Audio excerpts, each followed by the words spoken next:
A very pleasant good afternoon to all of our viewers and welcome to Let's Talk. Let's Talk is sponsored by the South Leeward Conference of Seventh-day Adventists. We are delighted to come your way every Sabbath afternoon on this program where we discuss issues that deal with troubling areas that are not often talked about, but areas that are important and that prove to be very meaningful and very relevant. And this afternoon, we have one of those issues that we will be discussing: why pay for education? In the Seventh Adventist Church, there is a lot of emphasis on sending our children to the Seventh Adventist school. The question this afternoon is, why pay for education when you can get it free? And for our discussion this afternoon, we have not one, not two, but three special guests with us. We are delighted to be able to welcome this afternoon three special guests to Let's Talk. I'm going to be introducing our guests in a minute, but before we do so, we want to have a word of prayer. We invite all of our viewers to, at this time, just take a moment as we approach the throne of grace. Almighty Father and our God, we give you thanks for the privilege of being able to come into the homes of so many of our viewers. We ask that you will be with us as we go into this afternoon's discourse. Take full control and grant us your peace and your presence in Jesus' name. Amen. Okay, wonderful. So here we are this afternoon.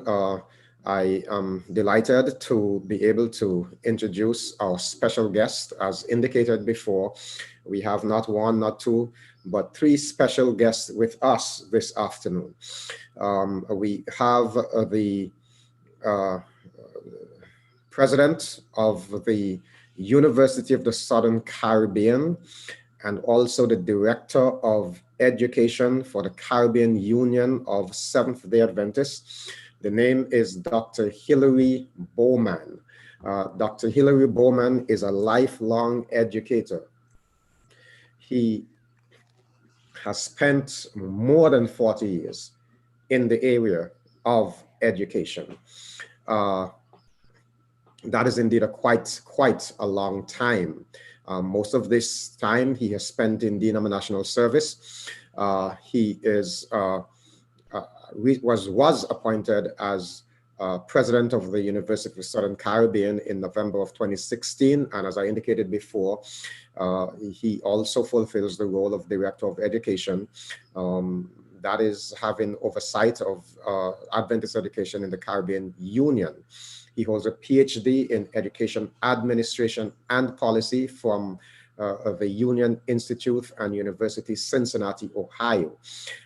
We are so delighted to have Dr. Bowman with us this afternoon. There's so much more I can say about him, but we only have 1 hour. So at this time, I welcome you, Dr. Bowman, and ask you just to take a minute to say hello to those who are viewing. Thank you very much, Dr. Greene, and I want to commend you for this initiative. Very important topic, Adventist education. To those who are listening, to our viewers everywhere, I want to extend congratulations to you for participating in this program. And may God richly bless us as we listen and participate and collaborate together in this very important session. Thank you. God bless you all. Amen. It's indeed a joy having you, Dr. Bowman. We also have two other guests with us this afternoon. I will begin with Mr. Jermaine Glenroy Jarvis.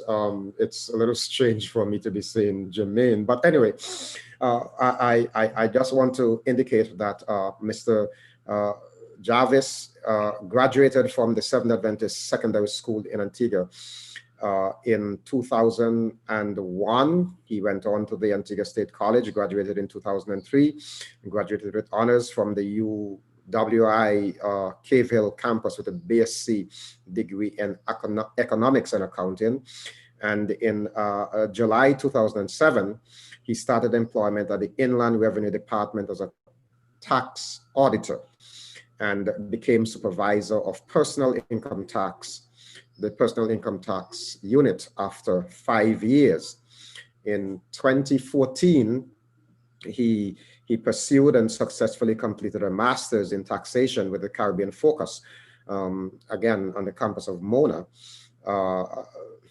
So he has quite a background, and currently he serves as a deputy commissioner at the Inland Revenue Department and a member of the Cabinet Subcommittee on Revenue and Expenditure.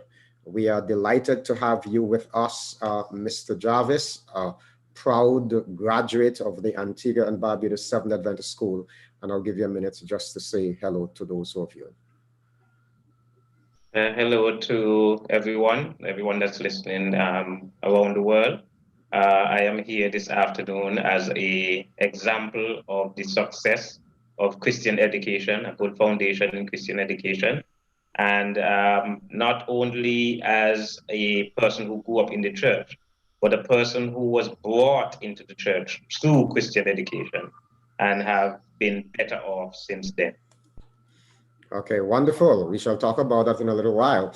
Our third guest, again, delighted to have with us somebody I also know fairly well. When I encountered her this weekend in preparation for this program, I say, wow, interesting. We have Eulanie Lashley. Many of you would know her as Eulanie Rogers. She's now a married woman, Eulanie Lashley. She's a Caribbean child, let's put it that way, because she was really born in St. Vincent, but after 9 years, she migrated to Antigua with her family and attended the Antigua Seventh Adventist School. I remember when Eulanie graduated, I remember that she had a choice between two Adventist institutions. She chose one, went to Atlantic Union College in South Lancaster, Massachusetts, and then after completing her first 2 years of education there, she transferred to Bering Spring, Michigan, at Andrews University, where she obtained a Bachelor of Business Administration in Accounting. Upon graduation, she and her husband moved to Florida, where she began working in the healthcare sector as a financial analyst. And over the years, she has progressed, earned a master's degree, and now serves as director of finance for 2 hospital campuses in Central Florida within her healthcare system. We are delighted to have you with us, Mrs. Lashley. I have to get accustomed to saying Mrs. Lashley, so accustomed to saying Eulanie. Welcome, and take a minute to say hi to our viewers. Good afternoon. It is such a pleasure to be with you all this afternoon. I'm very much looking forward to the conversation. And Pastor Greene, it's okay. Eulanie is just fine. I was born with that name, so it's okay if you call me Eulanie. I don't mind at all. I really am looking forward to the conversation today. And Glenroy, it's very good to see you, my former classmate, and Dr. Bowman, it's good to see you as well. Thank you, thank you, thank you. I did not make the connection that you and Glenroy were classmates. That's interesting. All right, wonderful. Dr. Bowman, I want to begin with you this afternoon because Adventist education goes a long way. And I believe it's in the 1800s, 1853 or somewhere around there, when, according to denominational history, the first church school was started. I'm wondering if you can just give us a brief, overview of Adventist education, where we came from, what's our philosophy as we establish a foundation for this important discussion this afternoon. Thank you, Dr. Greene, and our viewing public. It is indeed a pleasure to speak on this very important topic on Adventist education. Adventist education is known everywhere, not just among Adventists, but throughout the world. It is very, very important for us as a church, and we would like to know where our beginnings. Adventist education in the 1850s and 1860s, there were great concern among the believers then about having Adventist schools and having our children being taught in a very special way as mandated by God. And these early believers had great desire for Adventist schools. And so in 1853, when Martha Byington started that school back in 1853, the school started but was not recognized by the World Church or being part of the World Church, because the matter of accepting Adventist education at the time was not fully established. It was not until 1872 when the first denominational school, I would say, started. And that school started with 12 students, very, very small. And had its challenges back then, as we have our challenges now. But we have seen Adventist education has grown over and over the years. And so, from 1872 back then to now, 2020, 148 years later, we have moved from a small school in 1872 to 8,807 educational institutions around the world. This is tremendous that this church has moved from a one school in 1873, and now we have the largest school system of 8,807 with a student population of about 2 million, with about 106,000 teachers. This is fantastic for the Adventist Church. And we have grown to understand the significance of Adventist education. We have grown to know that Adventist education means a lot to us. And so today we can boast of having 6,106 elementary schools, 2,548 secondary schools, 34 training schools, colleges and universities, we have 119, giving us a total of 8,807. When we look at the school system, my dear friends, we can see where God has blessed the school system, but not just the school system. God has blessed the church through its school system. I sometimes ask myself the question, what would our church be like without a school system? Would it be the same? Certainly not. I often ask people, listen, if you want to see how important our school system is, close all of them now, and then you'll see what would happen to the church. So the school system is extremely significant. Our philosophy is clear. Our philosophy is based on the Bible and the writings of Ellen White. Dr. Bowman, before you go into the philosophy, what you have just shared is indeed amazing. You are indicating that the Seventh-day Adventist Church operates over 8,000, and if I heard you correctly, you said 8,807 academic institutions around the world. Yes. That makes us the largest Protestant educational system, yes, outside of Catholicism. That's significant. Around the world. Yes, indeed, and having come from just a little school, way back then, to where God has led us today. Now, with such a vast system, and you highlighted that we have primary level, secondary level, tertiary level. We have some outstanding universities. You started talking about the philosophy, so just share briefly on our philosophy. Dr. Greene, before I go there, I must say, based on what you have said, that if we come closer home, that the Caribbean Union has 14 high schools and 39 elementary school, making it 53 schools in the Caribbean Union. And four of those schools are in your conference, the South Leeward Conference. And so God has been blessing us everywhere. And so and I just want to add, Dr. Bowman, that the numbers that you gave, they do not include early childhood centers. No, we have about close to 40 early childhood centers across the Caribbean Union.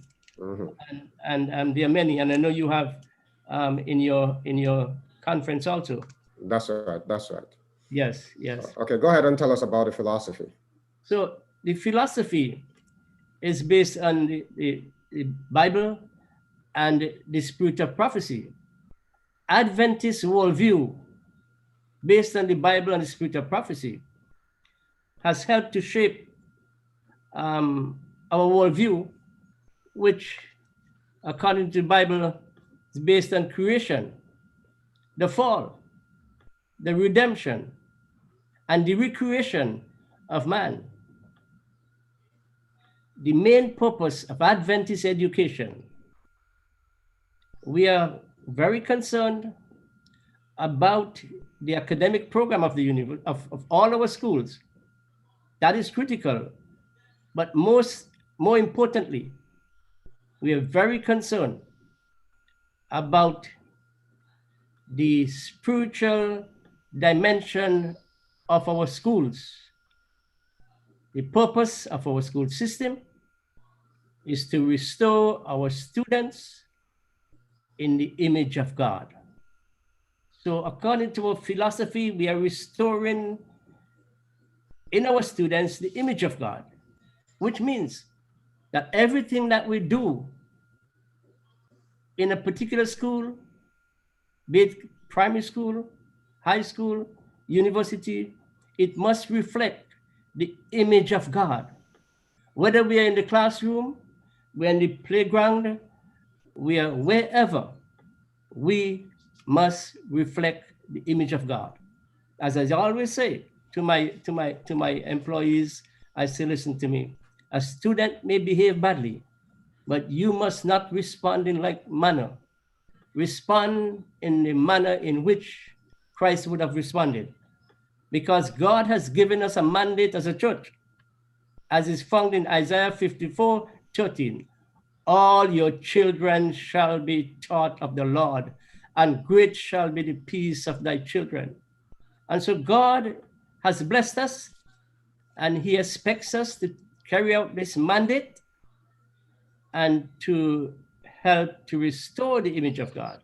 And I've seen throughout my career that folks who have come to the high school or the elementary school, they may not have given their heart they may not have given their heart in through baptism while they are in the school system. But I've seen as soon as they get out there and their own man and woman, they give their heart to Jesus in baptism. I visit many schools and many churches on Sabbath, and I smile when I see young men and young women that teachers worked with in the past are now elders, first elders of the churches. I tell you, Adventist education is to prepare our young people to be leaders of society and to be leaders of the church and to prepare others for the soon coming of Jesus. I hope. Well, we do have two young professionals, and I heard one of them earlier say that the school system influenced him in his decision for Jesus. So I'm going to ask Jermaine to tell us a little bit about that now, because in your introduction, in your welcoming remarks, you indicated that that was significant in you committing to God. So just share a bit on that for us, Brother Jarvis. Pastor, I was never introduced to the Seventh-day Adventist Church in my community. When I started attending church was after my baptism. I somehow, and I've never got the chance to ask my mom why she just sent me to an Adventist school. We were not Adventists. We were not affiliated with the church or even Pathfinders Adventures at the time, because I started the school at junior 1 at the time. My mom just took me from the primary school I was going in the community and sent me to this private institution, and I never got the chance to ask her why. However, I started the school at junior 1 and went all through until I graduated from high school. And in third form, sadly, my mother passed away. And that was a very tragic moment in my life. And the school was there. And right after her passing, I actually became baptized at a youth week where I attended. And I attended all the youth weeks, basically to go to see my friends and to look girls. And at that moment, that tragic moment, I was in the best place to turn to God. And in giving my life to God, after I had a different focus in life. And I remember repeating first form. I was a classmate of Eulanie, and she graduated before me because I repeated first form. I was at a stage where I remember in junior 4, I made a calculated decision to get into a fight with this young man after school, because I thought the teachers didn't have control of me then, because the bell had rang. And right after the bell rang, it was an incident that happened during the day. And I didn't trouble the young man because I made a calculated decision that I am going to fight him after school. And after the bell rang, I started punching him. And the teacher called me and gave me some licks. And I remember vividly now cursing bad words at the teacher. That was when I was in junior 4. That was the kind of young man that I was. And after being baptized, the rest is history. You can just review what you would have mentioned in the introduction about my accomplishments. And there are many more that has happened since I have given my life to Christ. I was never, as I said before, I was never introduced to the church in my community. So much that I have never attended the church in the community that I grew up and lived for a very long period of time. It was all down to the school. Even within those periods of time when I was not baptized, I was learning so much about Christ and about the Adventist way. And we also had a Bible teacher called Mr. Bob Semple, who teach almost the whole school how to play volleyball. And he had that relationship with us where not only was he teaching us about God in the classroom, but he was playing with us at break time and teaching us to play volleyball. And it had a real impact on my life. And after the crisis in my life, giving my life to God and turning to him is something that was just so easy for me as a young man. And I have never looked back. And God has just been working in my life and doing wonders for me. And I am a real testimony of Adventist education and the impact that it can have on an individual. That is indeed a very powerful testimony, and I'm so glad I brought you on, because it tells that the influence of education can really shape a person. By the way, I glanced across at the chat just now, and I see one, Tishon Jackson, indicating that he was, I see you all smiling. He is in Dallas and he is saying hi to his classmates. All right. So, you never know who is listening, but he is just wanting me to say hi to you, remembering the good times that you shared in school together. That's so wonderful. I want to bring in Mrs. Lashley at this time. I'm getting accustomed. Yeah. Just I know that your experience is a little different, but oftentimes we have mothers and fathers who are members of the church. We go to church, we take things for granted. How has going through the system, you went to the Seventh Adventist school, you went to university, tertiary level education, etc. What impact has an Adventist education had on your life? I think one of the things that I've taken away from Adventist education really is just a spirit of real determination. So I know a lot of people have heard my mom's story, but my parents have 7 children. I joke and I tell people that when I was, back in the day, they only had dim candlelight and slow music. So they had a very large number of children. There were 7 of us.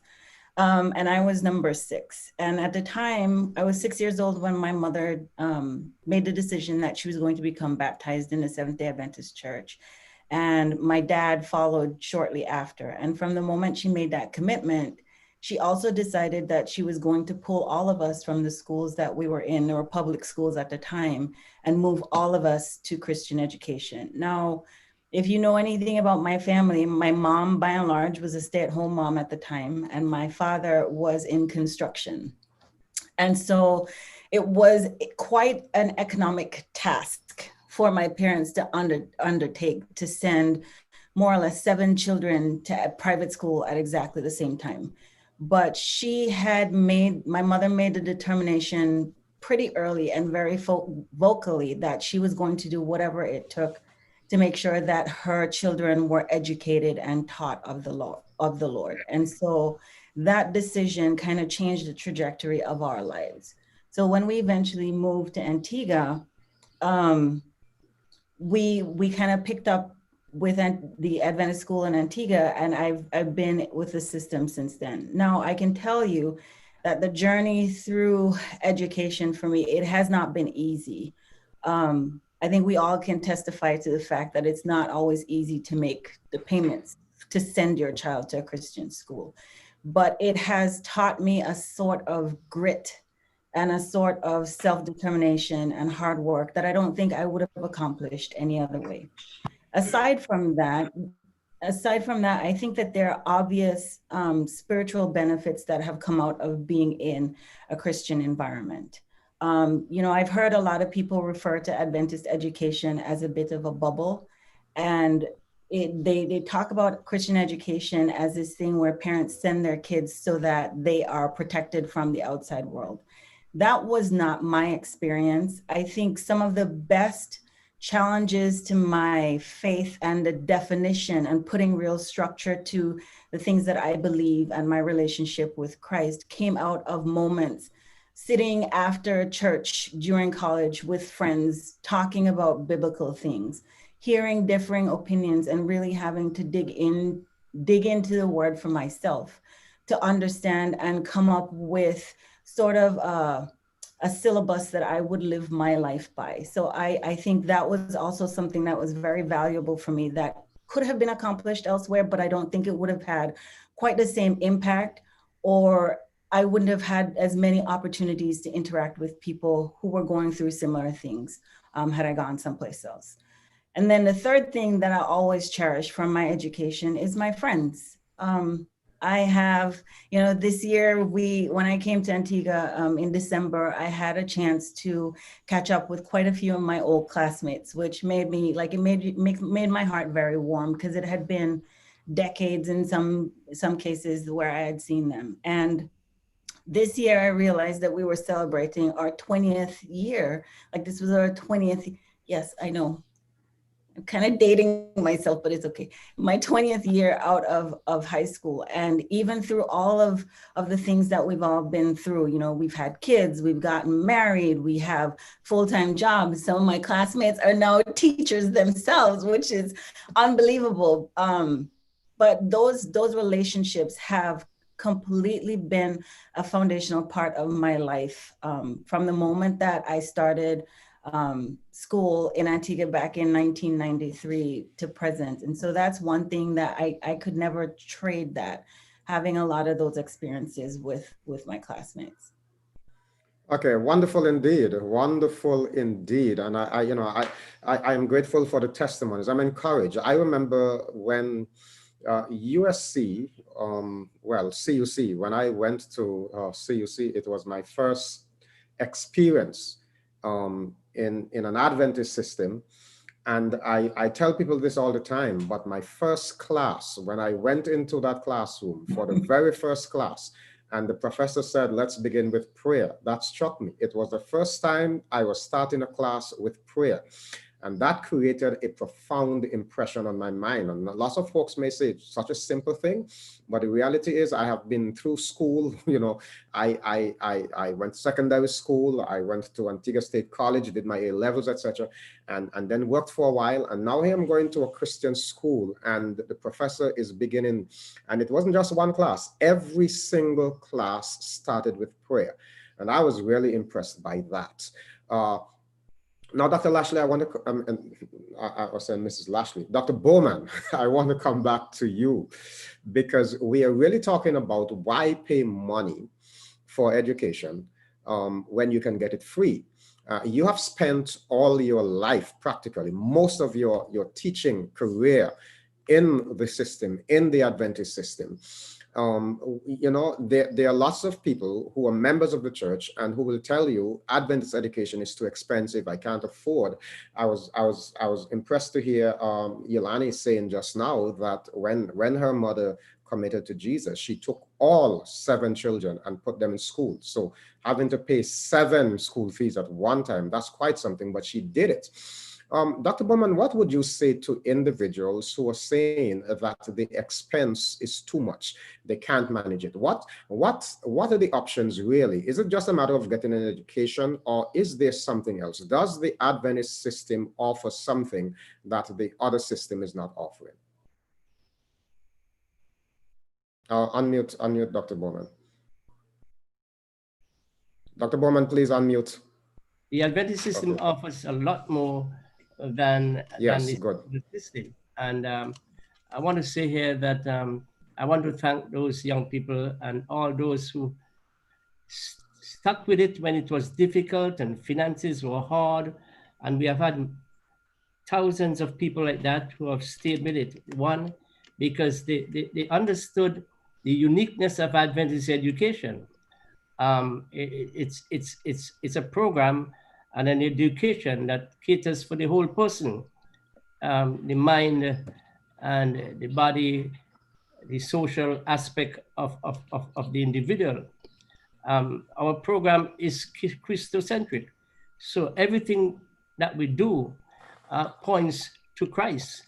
And that makes a difference in the life of people when they can understand the values in life, the values of Adventist education, the values which are found in the Bible. And so they have something that is built in them while at school that can help them to survive the rigors and the challenges and difficulties of life. They could understand life, they understand the values of life. You know, our education system fosters independent thought, critical thinking, and it prepares one not just for this life, for the life in the hereafter. It is good to understand that life is good here, or life may not be so good here, but after life here, there is something beyond. Going to meet our Lord and Savior in heaven at last. So values education was very significant. The quality of leadership that is being exhibited at these schools so that these young people can emulate what is happening to be great leaders of the churches and great leaders of the society. Our aim in Adventist education throughout is to prepare leaders for society so that they can help to change society and make society a better place. And so quality education from the Adventist home, from the Adventist school, means a lot. Also, there is a connection between the home and the church. And so the home speaks a certain language and the church speaks a certain language. So there is no dissonance. And as we take it further from the home, the church, then to the school, we are speaking one language to point these young people to the Lord Jesus Christ. And when they understand who God really is and who is God, it means that when they understand that, they would understand truth. When they understand truth, they would understand the value system, axiology, the value system. When they understand the value system, they would develop their own philosophy of life that would take them throughout eternity. You know, I just looked up at the time and realized that our time is more than halfway gone. And we have just started this discussion. I believe that we're going to have to make some adjustments. We're going to have to ask you all to come back next week because there is so much more to share on this program. I see our folks smiling, but at least Dr. Bowman, we do want to cover some critical areas, and we also want to give time to answer, to respond positively to the questions that folks on the chat are asking. And I'm already seeing some questions on the chat, but I do want to get into this element now. This matter, you indicated just now, Dr. Bowman, that, you know, one of the things that Adventist education affords is that it helps with the character development, in that there is no contradiction between what is being taught in the home, what is being taught at church, and what is being taught at school. I was sharing earlier this week with some of my colleagues at the conference office.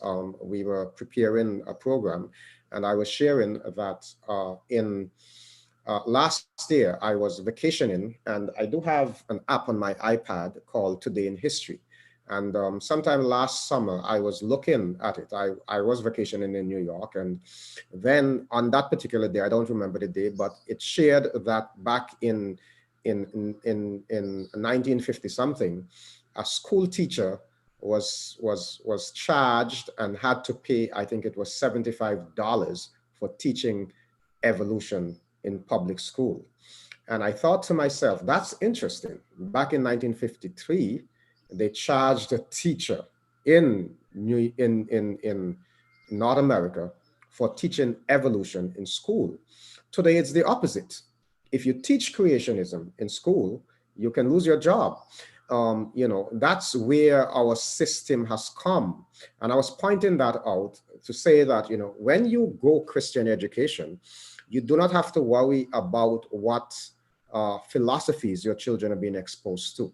But now I want to ask, in this regard, what are some of the benefits that a Christian education affords? Let's, if we can get any concrete things, are there any research that suggests that, let's just talk about one thing. Yeah. Because, you know, around the world, there are many Seventh-day Adventists who will tell you that they got exposure to the church through the education system. But what impact does a Christian education have on remaining faithful to God in later life? And Pastor Greene, Dr. Greene, as we look at Adventist education, and we sometimes ask ourselves, is Adventist education the best education for Adventist children in particular? And we sometimes not sure. But do we want the child to stay in the church and be faithful to God? That's the bottom line. We want our young people, our children, to remain in the church and be faithful to God. So I want to share with you some of the benefits and research at this point in time. So I'm going to share my screen. Okay? All right.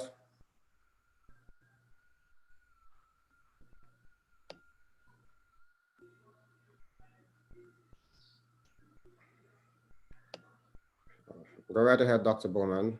Yeah, I'm doing it.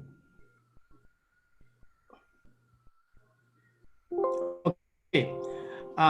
This was a research that came out of the Value Genesis study in 2010. And it was a series of questions trying to find out the value of Adventist education. And I want to share this slide with you, which talks about factors that develop religious faith. And those who were in the survey said that in terms of the greatest factor that influenced their development of their religious faith and anchored their religious faith in the church, it was attending an Adventist school. Why? Because there's so many things that add to the spiritual development of one's life in education in an Adventist school. You have Bible teaching, you have Bible class, you have students' week of prayer, you have prayer before class. They get to understand the values, the Christian values. And so they say, listen, the factors that are more important for me in keeping my religious faith intact is attending Adventist schools. I want to share another one with you. Here is a study that was done by Jim Epperson of the Southern Union, and children from Adventist schools, and they're being baptized and remain with the church. We have here individuals from Seventh-day Adventist home with no Adventist education. 54% of them will not be involved in the church. 42% will not, 58% would. But if you go a little further, and 1 year plus of Adventist education, you have 79% of those persons will be in the church and attend the church. Whereas, so that's that's almost 1.5 times. But if you go to the other group that did a K-12 or primary and high school, it's almost twice of those who did not attend Adventist schools. But if you did 11 plus years in the school system, the nurturing that takes place shows that 91% will be baptized and attend church. Is that important? Is that important for us? Is that significant for a parent and for students to want to be baptized and remain in the church? Okay. Similar findings in the Rice study. It shows that students that graduate from high schools, 26% will return the tithe. In Adventist Academy graduates, 50% would return the tithe. Is that significant? Certainly. And why? Because of the integration of faith and learning. We're doing fractions, and we get to 1/7, 1/7, 7 days of the week, 7-day Sabbath. You're doing the fraction in tens, 1 out of 10. You remind them of the tithe, of the tithe, 1/10 of your income is tithe. And in mathematics, you would do some of that. So Dr. Bowman, if we talk about some of these statistics that you're putting up here just now, because I was looking at a question on the screen, and somebody was asking about the percentage of people who remain faithful.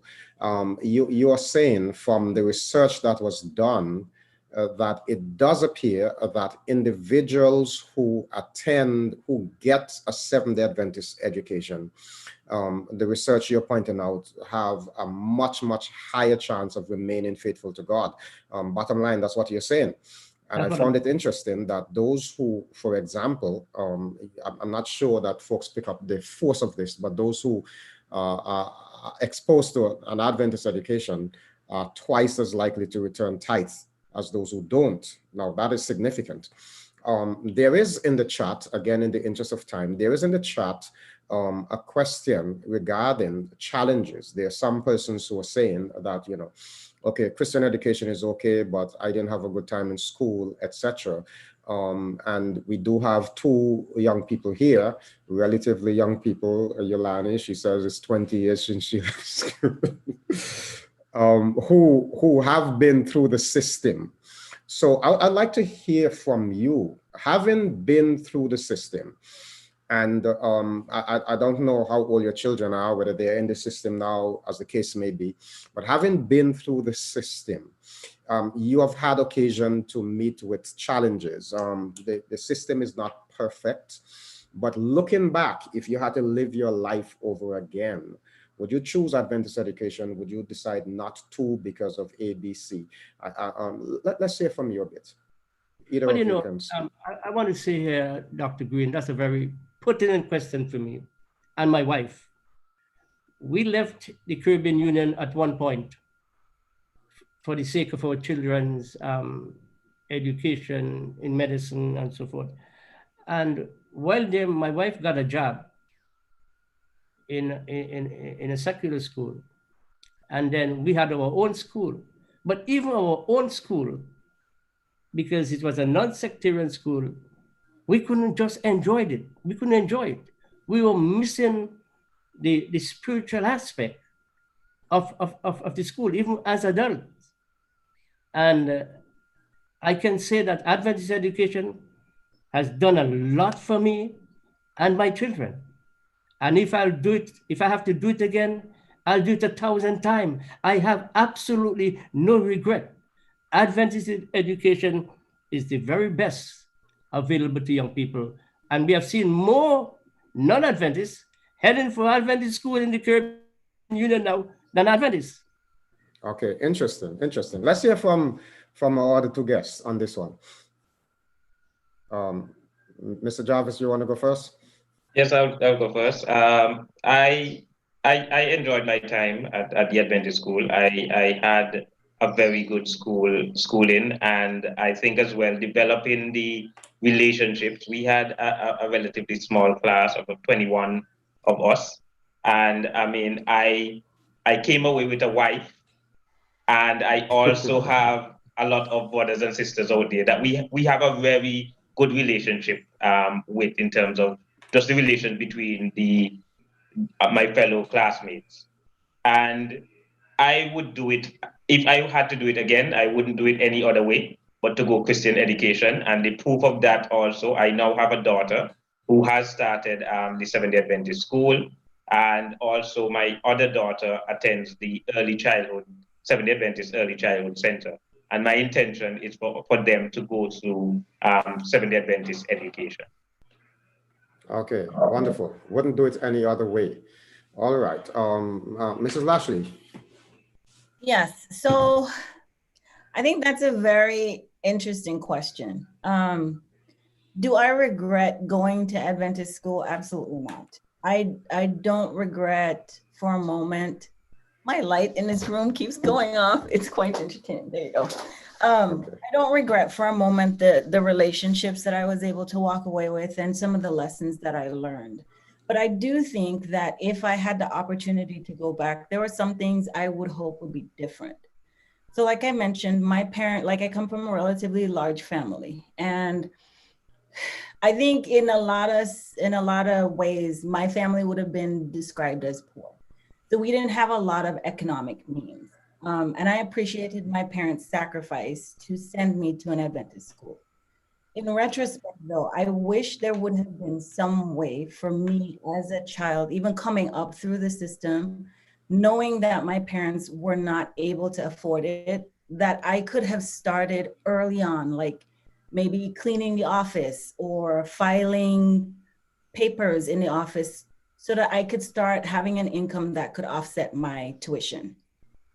Because I think the concern that a lot of parents have about the cost of Christian education is valid. There's no question about whether or not it is worth it. I think the cost is worth it. But I think in all of our thinking and planning for how our model for Christian education is going to work, there needs to be some consideration given for allowing parents who have the desire, but not the means to be able to offset some of those, offset some of the expense by having that type of opportunity. I'll tell you that when I went to Atlantic Union College, I had no money. When I went to Andrews, I had no money. And a lot of what helped me during those times was being able to get a job on campus as an international student and work my 20 hours a week to be able to offset some of that expense. So I think in our strategic thinking about what Christian education needs to look like going forward, I think we do have to take into account that there are a lot of people who want to send their kids to the school, who want to send their kids to our school for all of the great reasons that Dr. Bowman just articulated, but are not financially able to do so. And we do have to figure out how to meet that need. I think that's a part of our calling, is not just to provide the education when a person can afford it, but also to be creative in our thinking about how to allow people to have that experience when the economics don't always work out. I mean, like Glenroy, I walked away from Christian education with a husband, so there are definite benefits. But I think that part we do need to do some additional thinking around.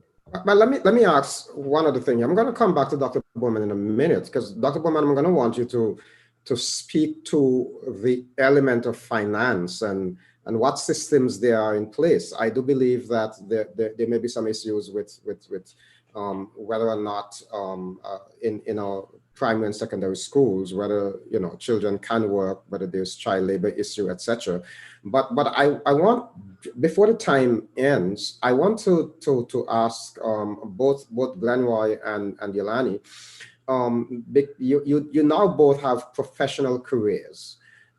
So you get up every day, you go to work. Both of you, if I understand correctly, you're into accounting, finance, that area. You're working with figures. You have an important responsibility. In your case, Eulanie, the survival of hospitals rests on your competence, and Mr. Jarvis, the government success, because you're in the Inland Revenue Department, taxation and that kind of stuff. As you do your work on a daily basis, how has the school, if you had received education elsewhere, would it have been the same? Can you say that I am better off because I attended a Christian school? And can you give any practical examples of how that could be? Specifically with me, working in the tax field, I think the development of a good, strong character and ethics that started with school is very, very important, because you going out when I worked as an auditor, and even now when I go out in the field with auditors, seeing $10 million versus seeing $1 million could mean somebody slipping you something.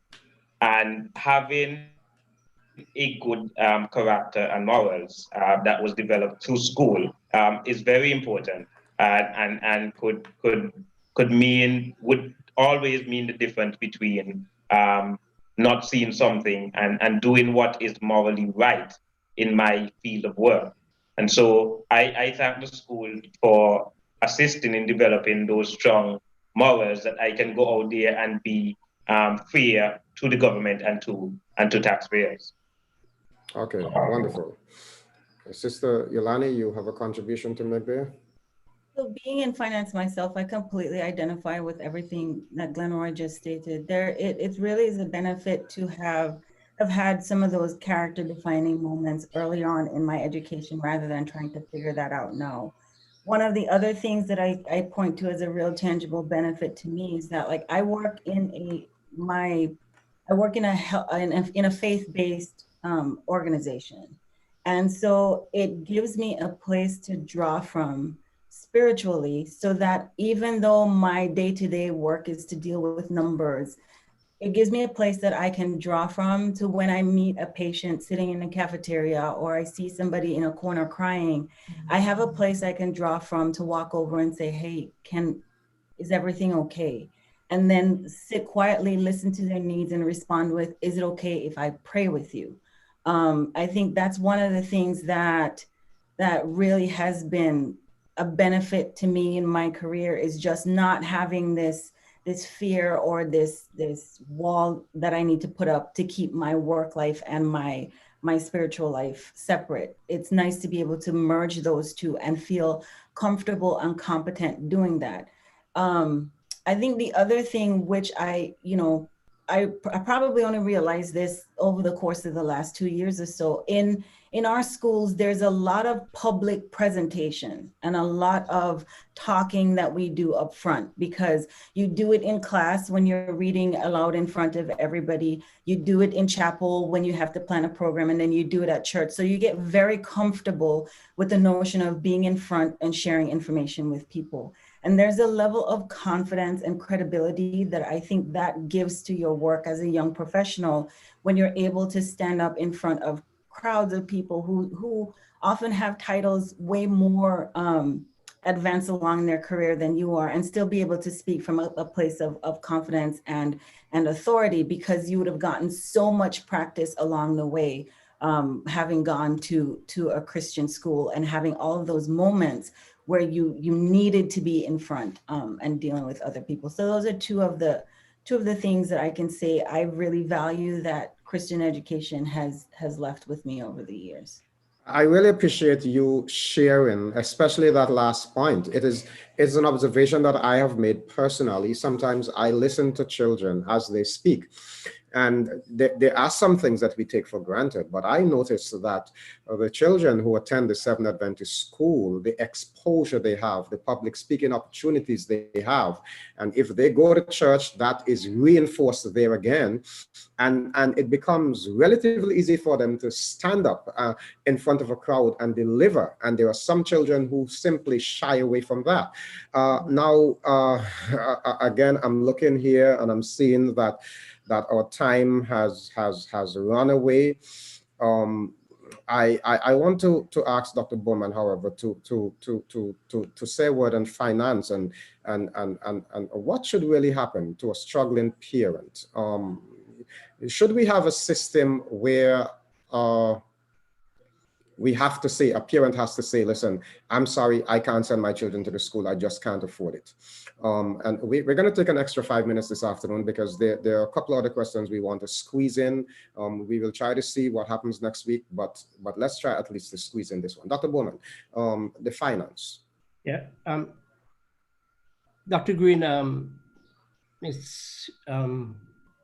Lashley has given a beautiful appeal in terms of how difficult it was for her and her mother, but they were determined, and they did their part in order to make it. You know, I visited one of the schools in the Caribbean Union, a high school, and while I was entering the principal's door, there were 4 beautiful girls coming out from the room with the mother, and I said, hi, why are you, what's wrong? Because the mother was wiping her eyes. I said, what's wrong? He said, the school has just asked our 4 daughters to withdraw because they were owing lots of money. And I said, come back with me, come back with me. So I told I discussed with the principal in the office, let us do something to help these children. And I said, listen to me, let the churches around help to fund these children. But the churches help, but not enough. And so you know what? The school wrote me about paying the bill. I said, look at this. I'm trying to help, but they're asking me now to pay the bill. So what I did, I couldn't pay all the bill. So I went to the Caribbean Union and asked for $5,000 to give the family. And luckily they did. We have to reach out to folks. Adventist education is good, but we have to pay for it. And I believe that school fees cannot take care of the teachers' salaries. Ellen White says that the school fees should be able to pay for the teachers. In other words, school fees should take care of the instructional program. but we know that is even difficult in these parts. So while we have the tuition, and we also have Dr. Greene, as you know, we must understand that the church, corporate church, subsidizes Adventist education to a great extent. By policy, each conference, each mission, each union must contribute to the high schools, the primary schools, and the university. And that policy is working, and the churches have been doing their part. But I think we should go beyond that. As I am looking at USC right now, even those who come into USC, there's so many people, so many students that would leave. And it really bothers me when a young person has to leave because of funds. And so I think the time has come when we have to put in place fundraising activities, be it an industry that you're going to start to get money for the school, plus the tuition, plus the subsidy. But we as a corporate group, every conference and every mission, I believe we have to have a strategy where all the parents, not just churches, all the Adventist parents can come together and make a contribution towards a fund that can help Adventist young people. And those non-Adventists that we register that are having difficulties, we should help them too. And I think that we have to have a different plan, especially in these times. And I'm saying out of this program, Dr. Greene, if you have not done it, I would suggest that out of this program, if you have not started, that we start a student aid fund. And I would give the first amount. Don't ask me how much right now. I almost told you how much. now, we are out of time. We have another very important program coming up at 4:30. Today is in South Leeward Conference, End It Now Day, Ending Violence Against Women. And our Women's Ministries Director is hosting a very important program at 4:30 right on this platform. But before we go, Dr. Bowman, we haven't touched tertiary education as yet. There's so many aspects we haven't touched as yet. So I'm going to say up front that we're going to ask you to rejoin us next week. And I'm going to leave that invitation open to our two guests here. If you have the opportunity to, we would be happy to have you back, because there are some other very important areas that we want to touch. But one last question. There is a question about the pandemic, the COVID-19, and its impact on lots of private institutions. There's a question, specific question earlier up, as soon as we started, the person asked, the word is out that many private institutions are being significantly impacted by the pandemic. Is that the same for the Seventh Adventist School? I am happy to report that in Antigua, before the pandemic, we were already preparing our staff in Google Suite and online instruction, so that when the pandemic came and the government closed down the system, within a week, Dr. Bowman, we were up and running, because we were prepared ahead of time. We did not know that there was going to be a pandemic, but we started making plans. And that's the direction that we decided to take in South Leeward Conference. And I do want to say that, of course, the economic situation is difficult for everybody. So from that perspective, many of you mentioned, Dr. Bowman, that there are lots of non-Adventist parents who send their children to the Adventist school. Brother Jarvis here is an example. His mother sent him to the Adventist school. And I come across a lot of persons who believe that it is important to have that foundation. They especially think that foundation is critical, and they value, they're not Seventh Adventists, but they value Adventist education and laying that foundation for their children. but our time is up. So we're going to continue next week. So what I'm going to do now is to ask you to, Dr. Bowman, in 1 minute, if you can just talk about the impact of COVID, and then I'm going to ask you all to give some closing remarks, and we will finish this discussion next week. Dr. Greene and my viewers, COVID-19 pandemic has also created havoc in the schools of the Caribbean Union. We have many conferences that are having difficult time to pay their teachers because parents are unable to pay their fees, and because parents have lost their jobs. At the university, we have mature students who have lost their jobs. They need help.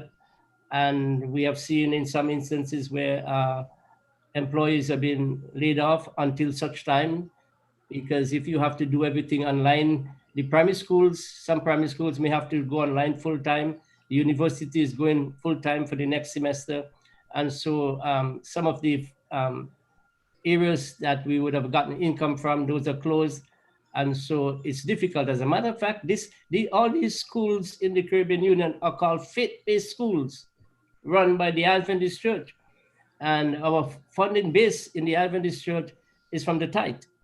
And we have seen where the tithe has fallen tremendously as a result. And so it's going to impact on all these schools. One of the things we have learned from COVID is that we cannot do things as usual. We have to do things differently. For example, we have to have, going forward, a reserve fund to pay our employees. And that reserve fund should be 6 months reserve of salary. And if we have that, then we know that we will be safe if there's a problem over a month or 2 months or 3 months, because we have a reserve fund. Without that reserve fund, we will not be able to pay our workers. And so that is very important, very critical. So in short, I would say that, yes, it has impacted all the fields of the Caribbean Union, including the University of the Southern Caribbean.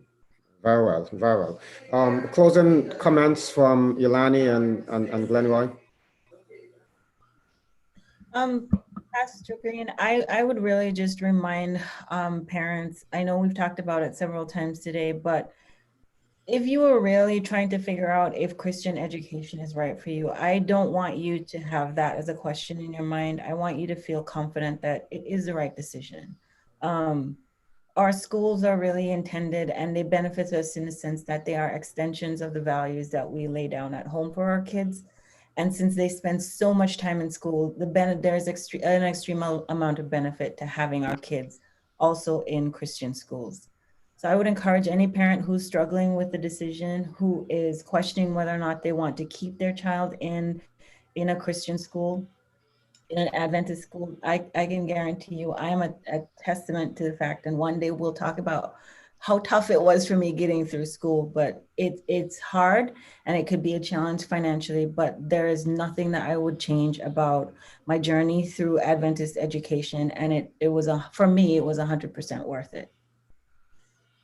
All right, next week when we come, I probably share my testimony of how I started CUC. It's remarkable. Glenroy? Yeah, I really want to support Eulanie's point in terms of it's not a question. It's a definite yes that Christian education is best. And it's a sacrifice. It's a real sacrifice. But it's summed up in the motto of our school here in Antigua. It's an education for life.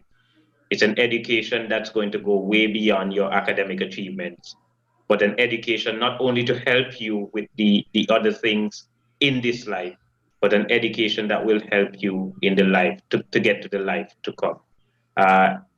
It's a sacrifice. And as Dr. Lashley said, we must do some things to ensure that we can assist as many persons as possible to receive a Christian education. But it's an education for life. That's what it is. Mm-hmm. Very well, very well.